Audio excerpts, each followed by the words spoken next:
الحمد لله الذي هدانا لهذا وما كنا لنهتدي لولا أن هدانا الله ونشهد أن لا إله إلا الله وحده لا شريك له ونشهد أن سيدنا ومولانا محمدا عبده ورسوله. أعوذ بالله من الشيطان الرجيم. بسم الله الرحمن الرحيم. والعصر إن الإنسان لفي خسر إلا الذين آمنوا وعملوا الصالحات وتواصوا بالحق وتواصوا بالصبر.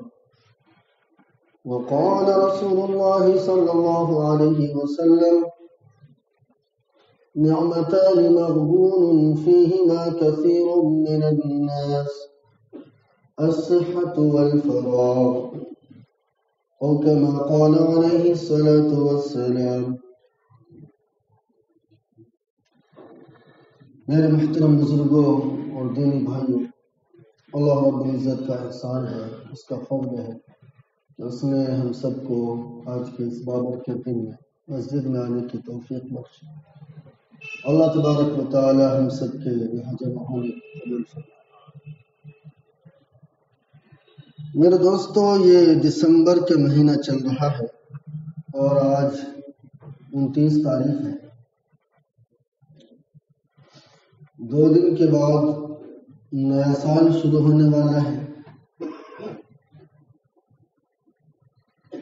اور اس نئے سال پر جو غیر مسلم ہیں یا جو عیسائی ہیں یا جو یہودی ہیں، وہ کچھ بھی کریں، وہ ان کا اپنا عقیدہ ہے، لیکن ایک مسلمان ہونے کے ناطے ہم سب کی کیا ذمہ داری ہے، اسی بات کو بتانے کے لیے آج میں نے اس موضوع کو شروع کیا۔ میرے دوستو، یہ جو نیا سال ہے، اس میں نیا کچھ نہیں ہوتا، وہی سب پرانی باتیں ہوتی ہیں۔ ایک شاعر نے کہا ہے کہ ایک اور اینٹ گر گئی دیوار حیات سے، ایک اور اینٹ گر گئی دیوار حیات سے، نادان کہہ رہے ہیں نیا سال مبارک۔ بس اسی شعر کے متعلق میں کچھ باتیں آپ کے سامنے عرض کروں۔ میرے دوستوں، ہمیں سب سے پہلے یہ سمجھنا چاہیے، کیا نبی کریم صلی اللہ علیہ وسلم کے دور میں یا صحابہ کرام کے دور میں، جو ہمارے جو باپ دادا ہیں، اپنے ہی باپ دادا کو دیکھ لیجئے، کیا ان کے دور میں نئے سال پر ایسا کچھ ہوا جو ابھی کے ٹائم میں ہو رہا ہے؟ زیادہ دور مت جائیے، اپنے باپ داداؤں کے زمانے کو ہی دیکھیے۔ کیا انہوں نے نئے سال پر کیک کاٹے تھے؟ کیا انہوں نے ایک دوسرے کو وش کیا تھا، SMS کیا تھا، میسج کیا تھا؟ ایسا کچھ نہیں ہوا تھا۔ لیکن آج ہمارے مسلم نوجوان، مسلم لڑکیاں کلبوں میں جا کر، ہوٹلوں میں جا کر، اب آپ جب باہر کے حالات کو پڑھیں گے پوری دنیا کے، تو آپ کو پتا چلے گا کہ اس نئے سال پر کیا نئی نئی باتیں پیش آتی ہیں۔ سینکڑوں ایسے کیس آتے ہیں جس میں یہ پتا چلتا ہے کہ دوستوں نے کیک کے اندر کچھ ملا کر کھلا دیا اور ان کی عزت لوٹ لی گئی، بلاತ್ಕಾರ کر دیا گیا، اور وہ کون تھی؟ کسی مسلمان کی بیٹی تھی۔ کئی جگہ پر لوگ شراب پی کر ایسے گاڑی چلاتے ہیں اور ایکسیڈنٹ ہو جاتا ہے، خود مرے یا نہ مرے دوسرے کو مار دیتے ہیں، اور زندگی بھر جیل میں جا کر چکی پیستے ہیں۔ تو میرے دوستوں، میرا بتانے کا مقصد یہ ہے کہ یہ جو نیا سال ہے، کیا اسلامی شریعت سے اس کا کوئی تعلق ہے؟ اسلامی شریعت سے اس کا کوئی تعلق نہیں. بھائی کاہے کی مبارکبادی، کس چیز کی خوشی؟ جیسا آج کا دن ہے ویسا کل کا دن ہوگا. ہاں بہت لوگ یہ کہتے ہیں کہ میاں آج اگر 12 بجے کے ٹائم جب تاریخ بدلتی ہے، سال بدلتا ہے، آپ خوشی منائیں گے، خوشی سے 2023 کو الوداع کہیں گے، خوشی سے 2024 کو ویلکم کریں گے، تو آپ کا پورا سال بہت اچھا گزرے گا. اچھا آپ بتائیے کبھی ایسا ہوا؟ اچھا 2023 میں بھی نیا سال آیا تھا، جن لوگوں نے خوشیاں منائی ان کے گھر جا کر پوچھی کیا تمہارے گھر میں کسی کا اس سال میں انتقال نہیں ہوا؟ تمہارے رشتہ داروں میں کسی کا اس سال انتقال نہیں ہوا؟ کیا ہر دن 2023 کی تمہاری زندگی میں ایسے ہی گزرا کہ تمہیں کوئی پریشانی ہی نہیں آئی؟ میرے دوستو پریشانیاں آئی، حالات آئے، بہت جگہ پر ظلم ہوا، فلسطین کے اندر بچے شہید کیے جا رہے ہیں اور کر رہے ہیں، چاہے وہ 2023 ہو یا 24 آ جائے. تو میرے دوستو اصل تو مقصد اس میں یہ ہونا چاہیے کہ انسان کو اپنے اوپر محاسبہ کرنا چاہیے کہ اللہ رب العزت نے اگر مجھے 60 سال کی زندگی عطا فرمائی تھی، تو جب یہ 2023 کے کیلنڈر ختم ہو جائے گا اور 2024 کا کیلنڈر آئے گا تو ہماری زندگی کے 1 سال کم ہو جائیں گے، بڑھیں گے نہیں. بظاہر یہ لبرل لوگ، یہ دنیا دار لوگ یہ جتانا چاہتے ہیں کہ دیکھو ہمارا بیٹا 20 کا ہو گیا، میاں ہم اپنی 45 سالگرہ منا رہے ہیں. آپ ان سے پوچھئے کہ اللہ رب العزت نے تمہاری عمر 60 سال کی لکھی تھی، پچھلے سال تم 44 کے تھے، اس سال 45 کے ہو گئے، تو بتاؤ بچے کتنے؟ 16 بچے یا 14 بچے؟ تو وہ آپ کو بتائے گا کہ نہیں میاں 60 سال میں سے اگر ہم نے 1 سال اور ادھر لگا دیا تو پھر تو ادھر کم ہو گئے. تو ہماری زندگی اسی طرح سے ہے کہ اللہ رب العزت نے اگر ہمیں 60 سالہ زندگی دی ہے تو جیسے جیسے کیلنڈر کی تاریخ اور سال بدلتا جائے گا ہم موت کے قریب آتے جا رہے ہیں. اسی لیے کسی بزرگ نے فرمایا کہ جب انسان پیدا ہوتا ہے تو ماں کی گود سے وہ اتنا ہی دور ہوتے چلا جاتا ہے اور موت کے گود کے اتنا ہی زیادہ قریب ہوتا چلا جاتا ہے. تو ہمیں اس نئے سال پر اپنا محاسبہ کرنا ہے، اپنا محاسبہ کرنا ہے کہ یا رب العالمین 2023 میں یا 2022 میں یا اب تک جتنی ہماری زندگی گزری جو خطائیں ہوئی ہم اس کو تول کر دیکھیں گے کہ 2022 میں ہم نے زیادہ گناہ کیا تھا یا 2023 میں زیادہ گناہ کیا تھا. اللہ رب العزت سے اسی حساب سے گناہوں کی معافی مانگیں گے اور یہ دل میں عہد کریں گے کہ اگلا جو سال ہماری زندگی میں آئے گا اللہ رب العزت کی ایک بھی چیز کی ہم نافرمانی نہیں کریں گے. تب تو یہ نیا سال ہے. ہاں اگر منانا ہی ہے تو آپ 11:55 پر تہجد پڑھنا شروع کیجئے، نوافل پڑھنا شروع کیجئے اور پڑھیے پوری رات اور اللہ رب العزت سے دعا مانگے کہ یا رب العالمین یہ جو سال ہماری زندگی میں آ رہا ہے ہمیں تمام گناہوں سے بچا کر نیکی کے راستے پر چلائیے. اگر منانا ہی ہے تو پھر یہ کیجئے کہ کسی غریب کی مدد کیجئے، کسی کے راستے کے کانٹے مت بنیے. کتابوں کے اندر ایک واقعہ لکھا کہ اپنا محاسبہ کس اعتبار سے کرنا چاہیے. انسان کو اپنا وجود نہیں بھولنا چاہیے کہ ہم کیا ہیں. سلطان محمود غزنوی رحمۃ اللہ علیہ بہت بڑے بزرگ بادشاہ میں سے گزرے ہیں. ان کے پاس ایک نوجوان، وہ آپ نے شعر سنا نا، ایک ہی صف میں کھڑے ہو گئے محمود و ایاز، نہ کوئی بندہ رہا اور نہ کوئی بندہ نواز. تو یہ شعر انہیں کے اوپر بنا. سلطان محمود غزنوی بہت بڑے بادشاہ، ان کا ایک خادم، ایک غلام ایاز، چونکہ ایاز جو ہے نا یہ دیہات کا رہنے والا تھا، اس کے لباس ایسے ہی، تہمت بندی ہوئی، قمیض بھی ویسے ہی، جوتے ہی ویسے.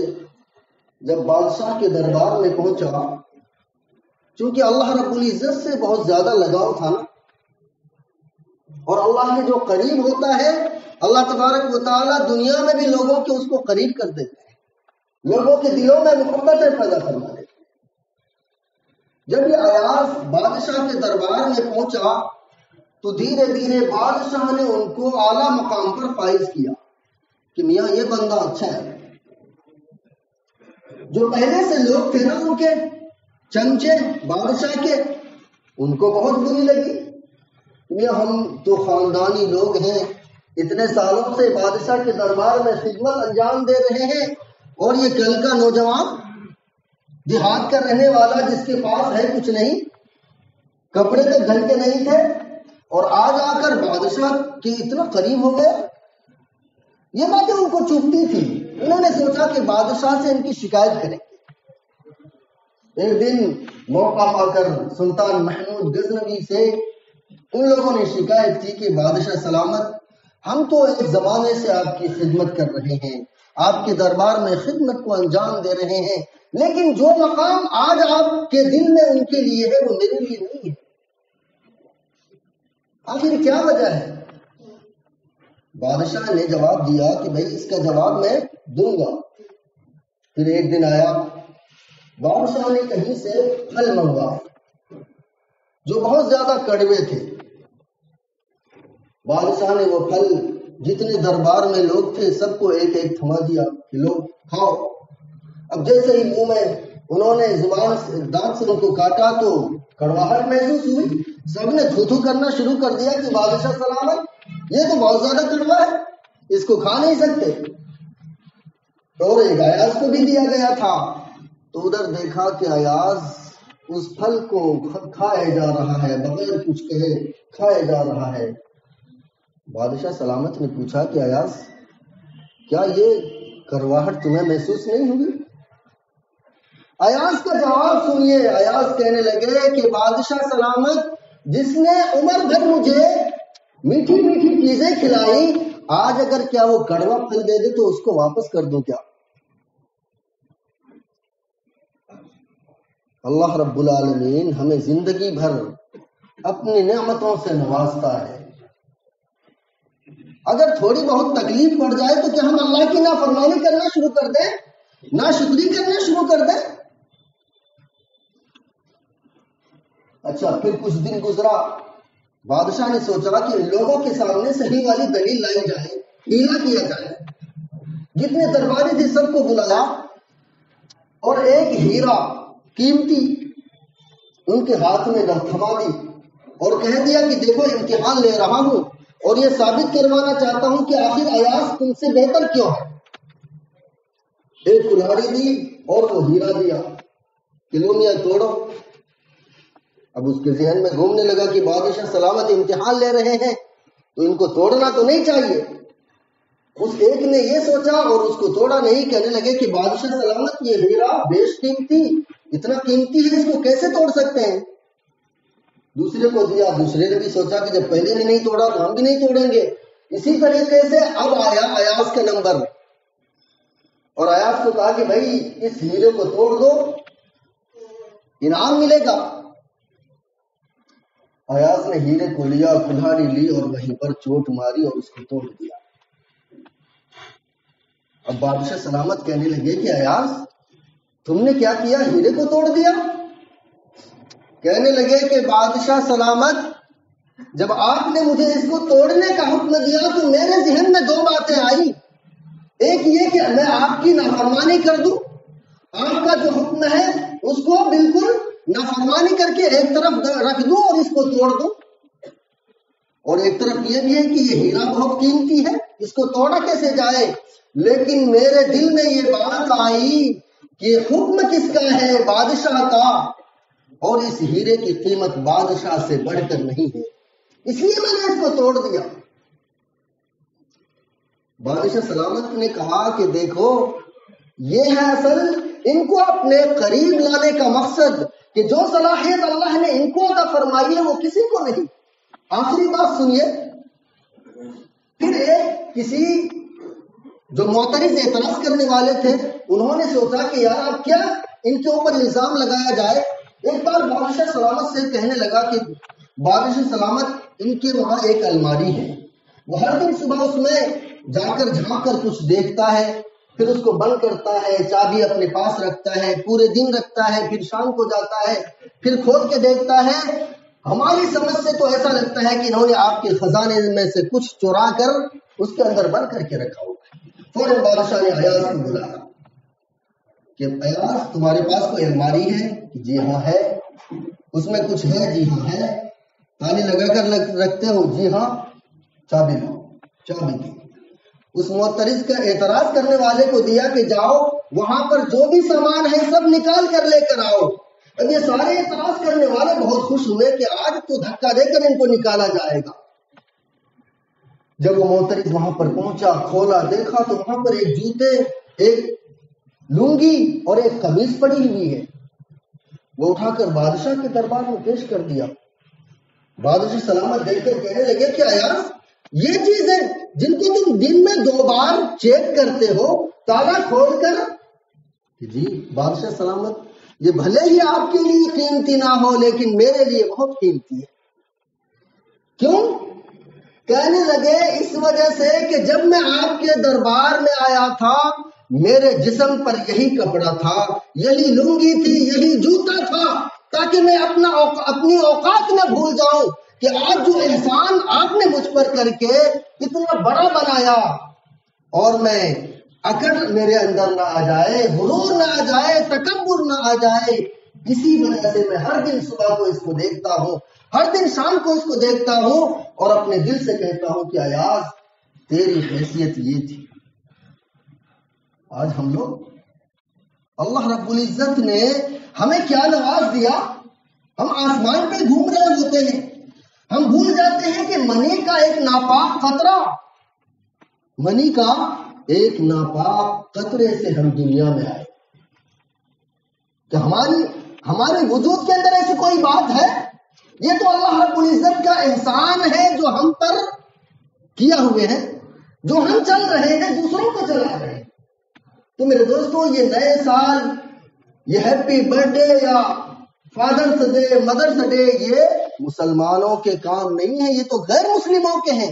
ہمیں تو ایسے وقت میں اپنا محاسبہ کرنا ہے, اپنے وجود کو دیکھنا ہے کہ اللہ رب العزت نے جس اعتبار سے ہمیں امت محمدیہ میں پیدا کیا ہے اسی اعتبار سے اپنی زندگی گزار کر اس دنیا سے چلے جائیں انشاءاللہ.